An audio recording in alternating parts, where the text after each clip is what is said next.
ইলিশ মাছ খেতে ভালোবাসেন না এমন মানুষ খুঁজে পাওয়া কঠিন। ঠিক তেমনি নোনা ইলিশ বা ইলিশ মাছের শুটকি খেতেও পছন্দ করেন অনেকেই। চমৎকার নোনার স্বাদে ইলিশ ভর্তা কিংবা তরকারি খেতে খুবই সুস্বাদু। কেবল খেতেই সুস্বাদু নয়, শুটকির রয়েছে অনেক স্বাস্থ্য উপকারিতা।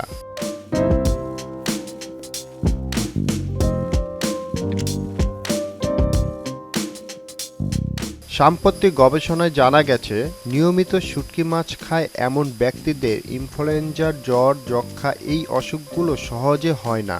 এতে আয়রন ও আয়োডিনের মাত্রা বেশি থাকার জন্য দেহে রক্ত বাড়ায়, দেহের রোগ প্রতিরোধ ক্ষমতাকে করে শক্তিশালী, শরীরের হরমোনজনিত সমস্যাকে রাখে দূরে। শুটকি মাছ দেহে লবণের ঘাটতিও পূরণ করে।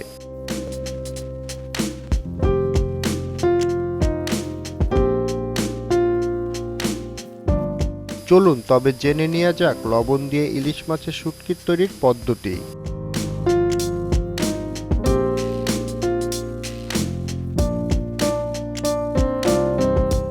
প্রথমে বাজারজাতকরণ ইলিশ মাছগুলো এক জায়গায় নিয়ে বসতে হবে, কারণ ইলিশ মাছ শুটকির সময় এক দুইটা মাছ শুটকি দেওয়া হয় না, বাজারজাতকরণের জন্য অধিক পরিমাণ লাগে।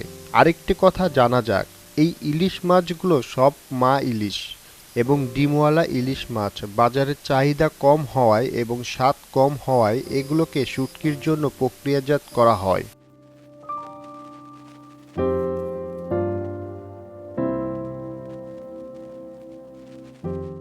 ভালোভাবে ইলিশ মাছগুলোকে আঁশটা ছড়াতে হবে। তারপর কাঁটাগুলোকে কেটে ফেলতে হবে এবং কানটার ভেতরে যে ফুলকা থাকে তা ফেলে দিতে হবে। শুধু তাই নয়, এগুলো সব ফেলে দেওয়ার পর মাছের নাড়িভুড়ি সব বের করতে হবে এবং পাশাপাশি ডিমগুলোকে বাহির করিয়ে ভালো একটি পাত্রে রাখতে হবে, যাতে কোনো ময়লা না ভরে।